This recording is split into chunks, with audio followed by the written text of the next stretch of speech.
উচিত। এভাবে কেন বলছো? তুমি কেন আসছো আমার লাইফে? আমার মনে হয় তোমার সবকিছু ভুলে ওর কাছে ফিরে যাওয়া উচিত।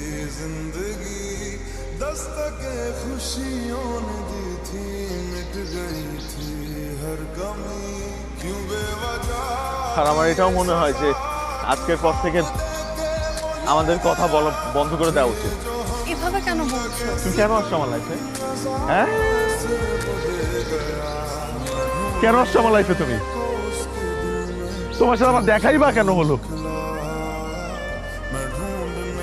আমি আমি বেশি কথা না বলি প্লিজ। হ্যাঁ, আমি বেশি কথা বলে আমি ইমোশনাল হয়ে যাবো, আমি কান্না করে দেবো, ফটো উঠতে পারবো না। আমার ভাগ্য, আমার ভাগ্যটার উপর আসলে আমারই আফসোস হয়।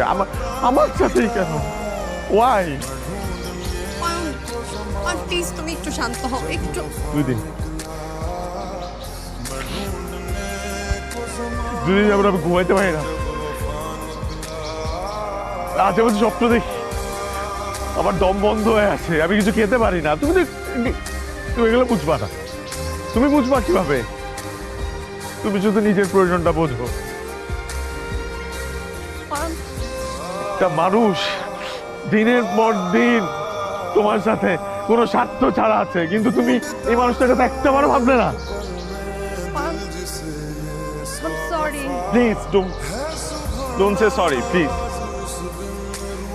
দেখো, আজকের পর থেকে তুমি আমাকে কোনো ফোন দিও না, আমার সামনে এসো না, আমার সাথে কথা বলো না প্লিজ।